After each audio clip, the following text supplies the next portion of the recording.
Yan naman yung bago mag positive. Ayan. Yan yung pang-apat na wire, simula sa negative. Pang-apat na wire yan. Yung pang-limang wire, yung last na yung kanina, yung kulay red, yung hininang natin kanina. So yan ay yung pang-apat bago yung red. So lagyan natin ng tape. Ayan. Okay. Ayan na. So tapos na nating ma-wiring mga master. Salpak na natin, sana ay good yung ating connection. Sana. Ayan na, salpak na natin mga master ang BMS at saka active balancer. Yeah. Pung.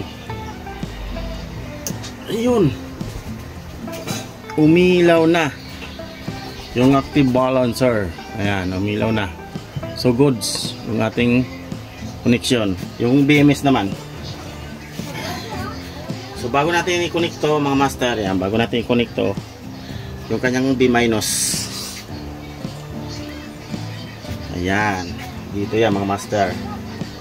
Kanyang B-. Papunta itong negative, itong battery.